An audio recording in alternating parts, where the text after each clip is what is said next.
Hi everyone, it's Raina. So this video is for those people who have their sun, rising sign, or in some cases both, in the sign of Cancer. I want to also mention that some people are interested in using the moon as a guide, and I don't typically promote that, but I know that some people resonate with it, especially if you're a woman or if you're born under the sign of Cancer because you're ruled by the moon. So that may be more relevant for you. So this is about the transit of Saturn in Aquarius, which is occurring from March of 2020 until sometime in 2023. And the in your case, this is going to be occurring in your eighth house. And so that's pretty intense. This is Scorpio's house.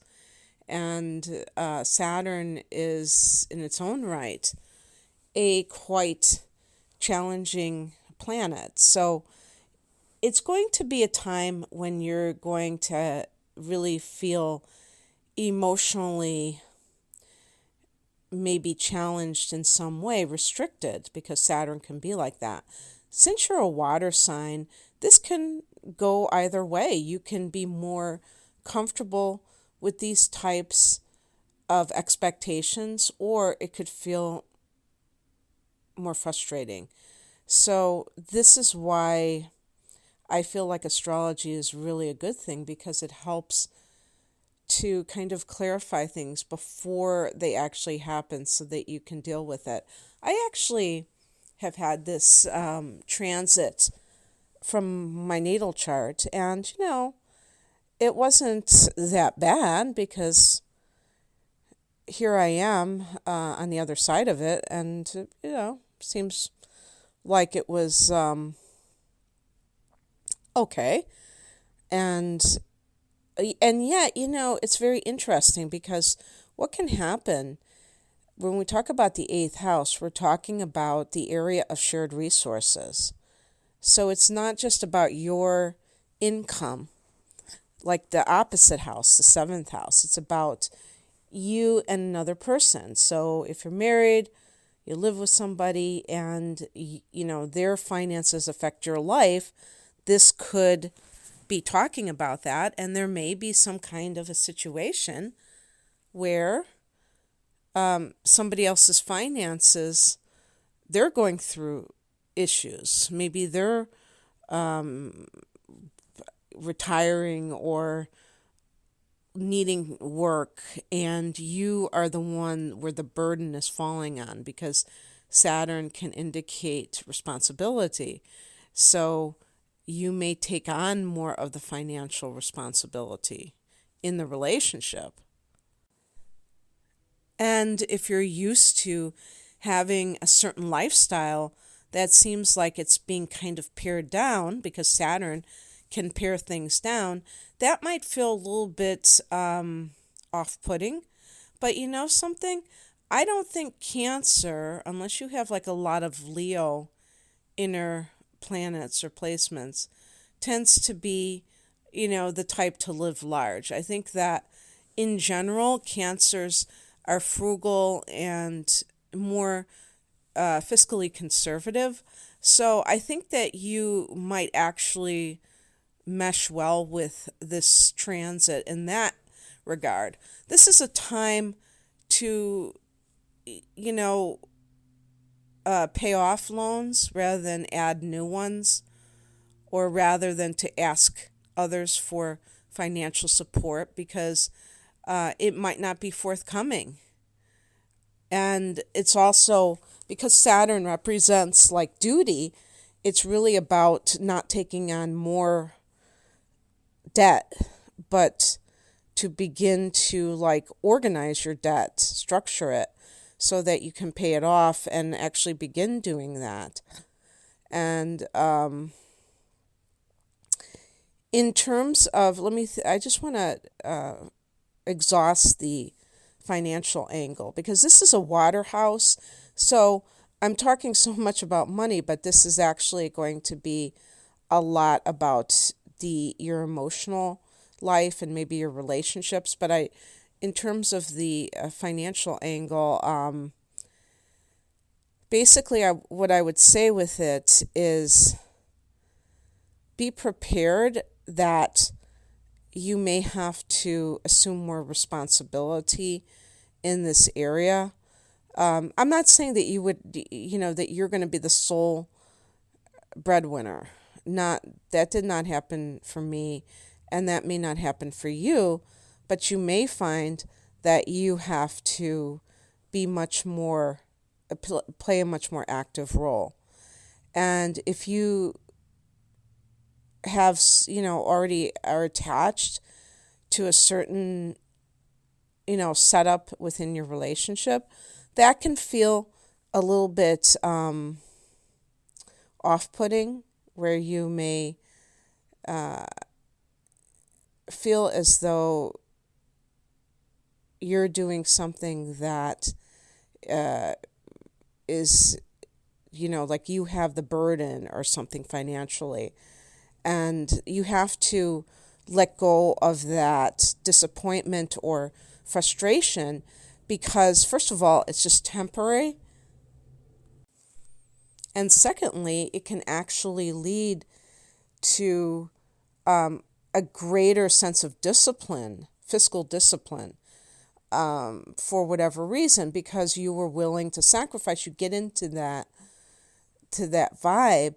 Maybe you are able to kind of pare down certain expenses that were unnecessary and live within your means. Maybe your partner needed to do so. They were the out of control person, and you had to kind of clean up the mess.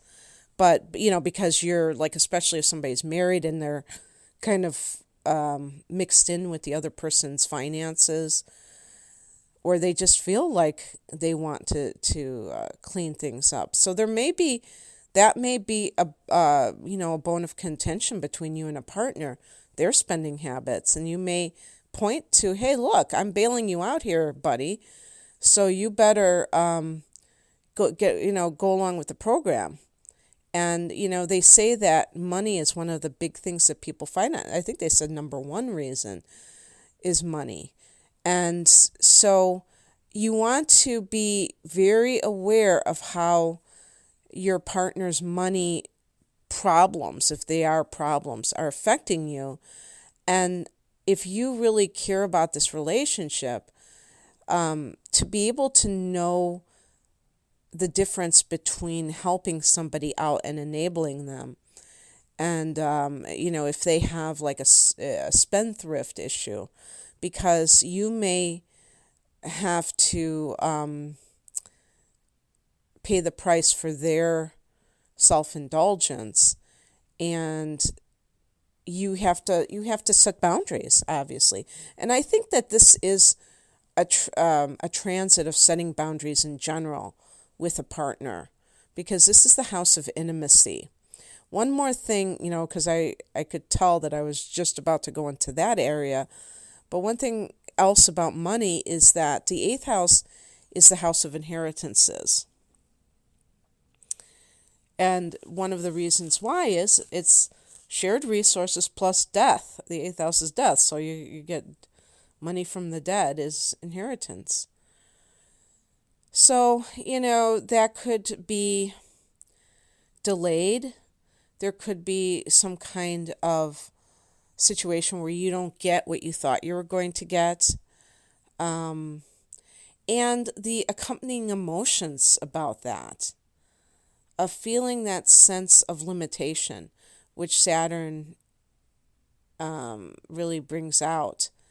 And seeing how, because this is Scorpio's house, and Scorpio is known for very deep love, and Saturn here is pretty, shall we say, cold in this house. And seeing the limitations of somebody's ability to love, I think, is a hard lesson. especially if it's from a parent, but it can be very freeing. One of the things that is so, which holds us back is fantasy. And being able to see the depths of, somebody's, it's being able to see like the limitations of somebody's ability to love. I think, it's funny because I just kind of came up with that in my mind. I was looking at a resource and they were talking about the limitations of intimacy, meaning sexual intimacy, maybe emotional intimacy. So it's in that same ballpark. But what I was just thinking was, especially with the father, because Saturn represents the father, is seeing him as he really was and not feeling that sense of, trying to make him out to be other than what he was. And because Saturn is the father, but Saturn is also being realistic about things. And in the eighth house, when you're talking about deep love, we tend to mythologize our parents. And then something happens that we see the limitations, the humanity in them.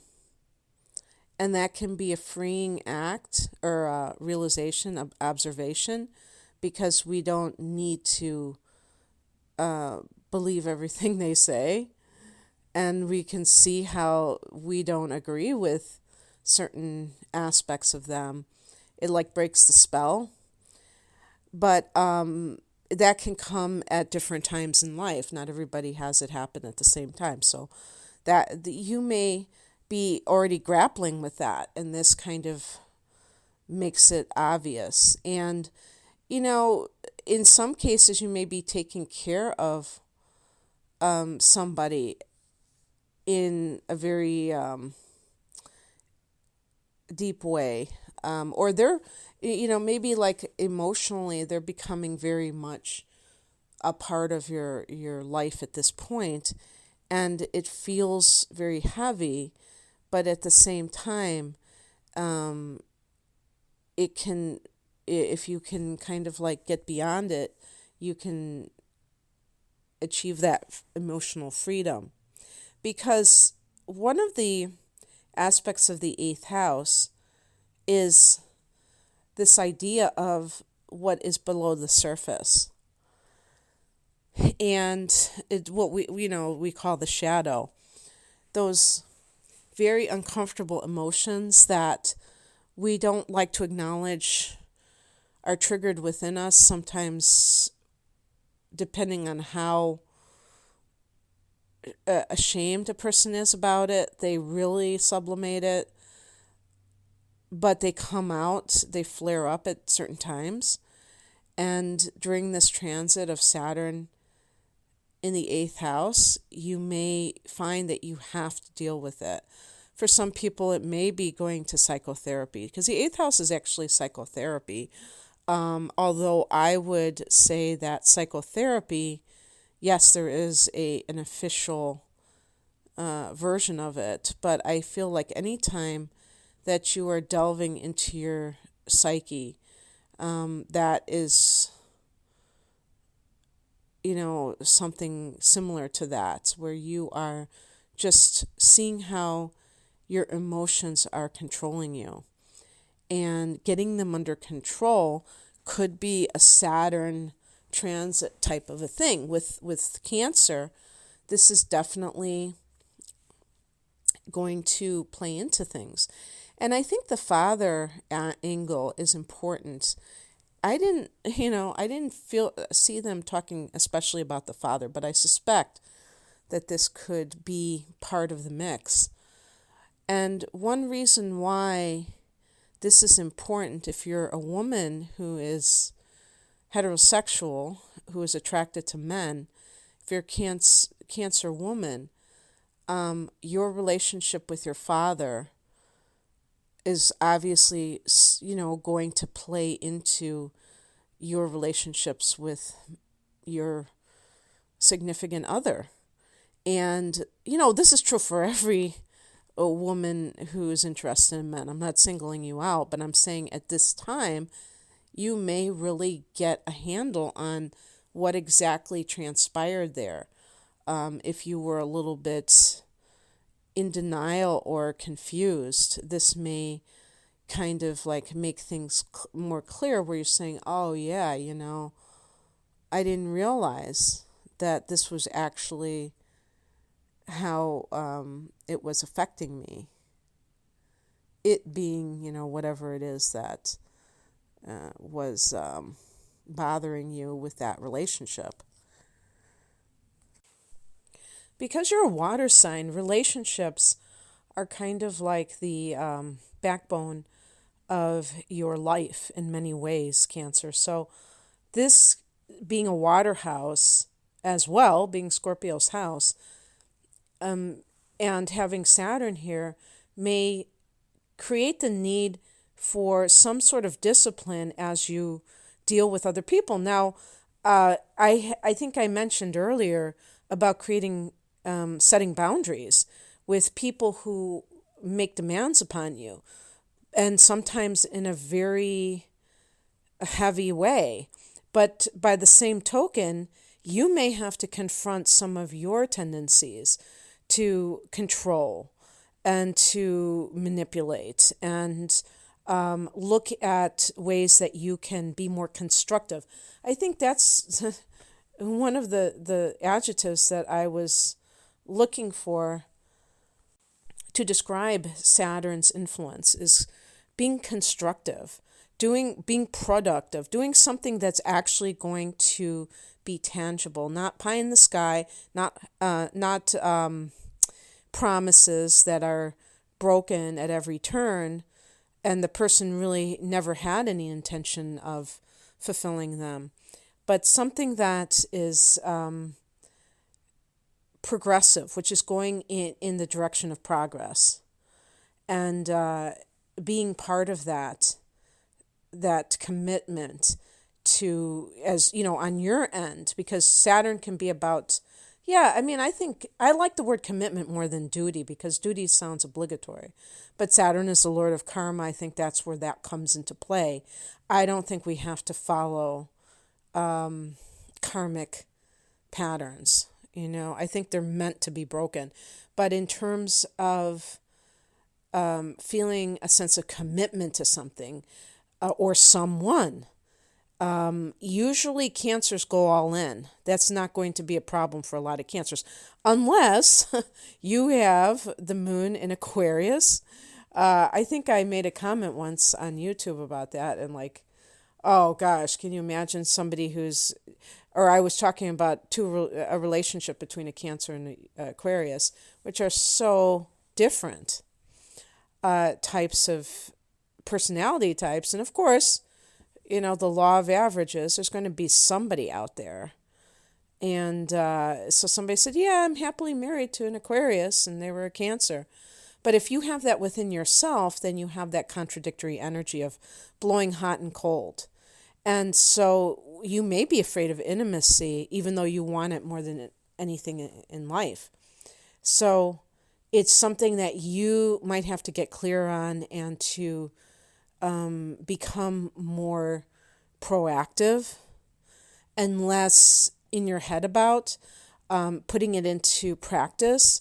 The 8th house can be like obsessions and whatchamacallit, like addictions.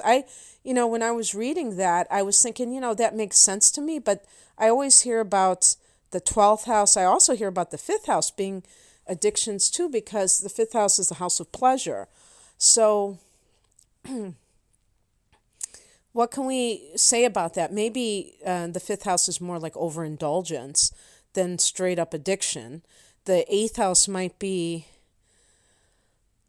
you being controlled by someone or something, because an obsession means that that person has you under their spell. even though it's not their fault that you're obsessive. And the 12th house, just self-undoing, just doing, self-sabotage, Pisces.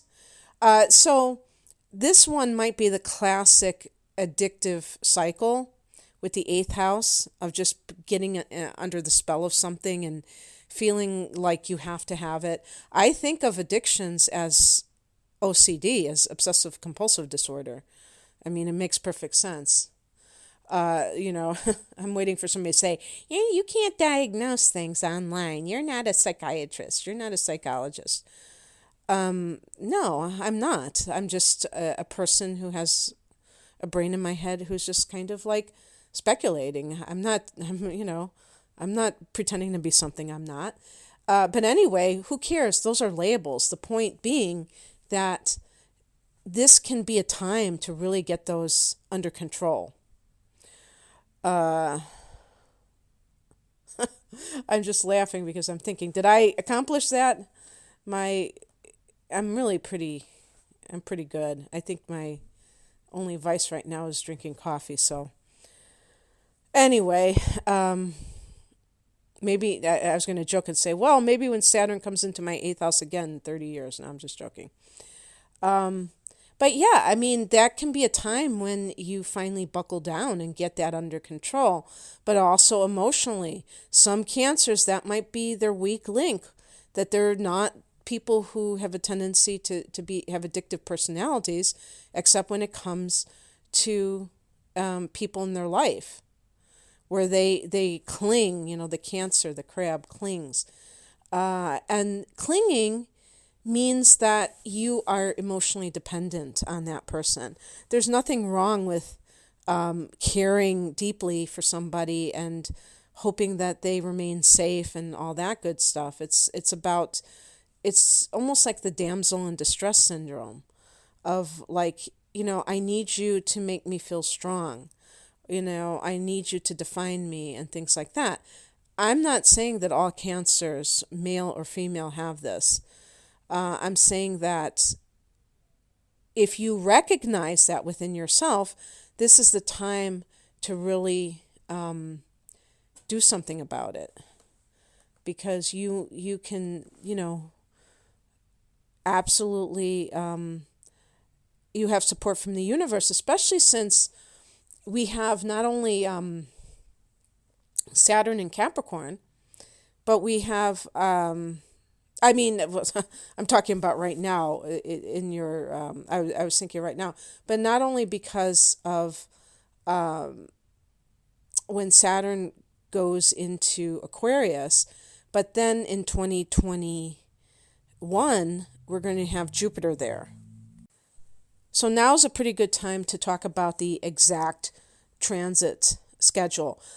Again, it bears repeating that this is not going to be exact for probably most of you in terms of when it's going to enter your 8th and when it's going to go back into the 7th. And I'm going to explain.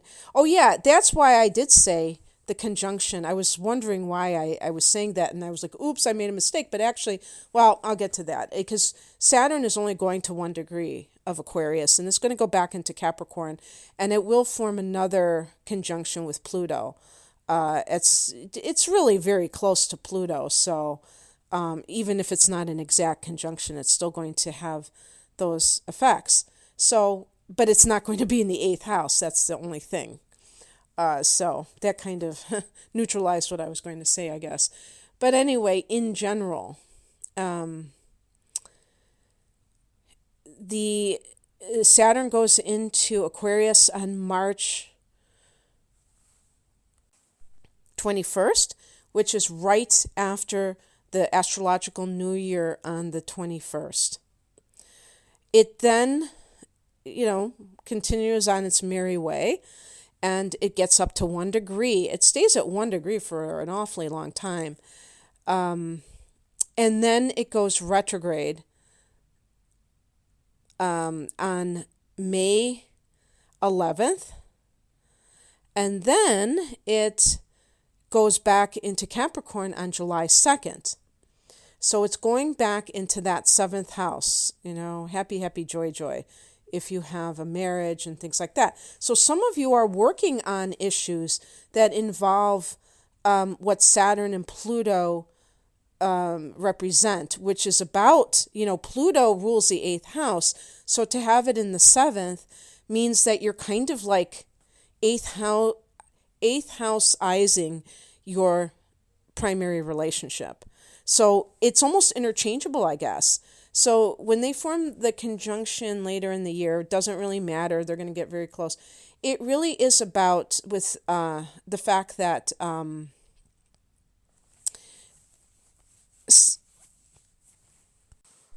looking to see when the closest those two planets will be. And this, of course, will be in your seventh house. And we're talking about around, I would say, especially around in the month of September, which is actually the month that Saturn goes direct on the 29th. At 25 degrees of Capricorn, and all this time Pluto is at 22 degrees of Capricorn. So, that's a 3-degree orb, and that's the closest they get. They were closer earlier, but in any case, the point being that we did have a Mars. I think I was also thinking of the Mars-Pluto conjunction when Mars was in Capricorn, but that ship has sailed. Or is it? Actually, Mars is in Sagittarius. Why did I say that ship has sailed?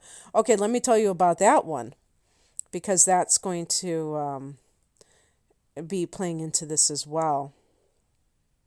Well, that's getting off on a tangent with the seventh house. I'm not going to get into that. The bottom line is that Saturn goes direct in that seventh house on September 29th, and then, it gains degrees. It goes back into Aquarius on December 18th, and then the very next day, Jupiter is in Aquarius. So you're going to have Jupiter in that eighth house, and that will lighten things up a lot because Jupiter has such a positive kind of a vibe to it. So, and also in terms of that sense of that heaviness of the obligation of Saturn, Jupiter can create expansion and luck. So even though you might still be paying down a debt, you're going to be doing so maybe with more resources, because Jupiter can increase money, and this is a money house, so that might be very good for that. So in any case, Cancer, I hope that this resonated, or you can kind of see how this may play into your life. If you would like a personal reading where I can, pinpoint when these transits are going to actually occur, especially if you're listening for the sun, the solar information, the natal can be helpful on a more mundane level to kind of talk about these things, how they may happen in day-to-day terms. But it's also, to me, even much more than about predictions, but also about learning more about the self and embracing what kind of gifts people have in life in the best way possible, so that you're living an authentic life. So the link to my website, rainamoonastrology.com, is below, and have a great next few years, because it's going to be quite transformative. You already, have been doing so. When Pluto is going to, it's funny, Saturn will leave in 2023, and then Pluto will take over in that eighth house, the house that it rules. And then you'll have even more profound transformation at a much deeper level. So anyway, take care of yourselves. Thanks for listening. Bye.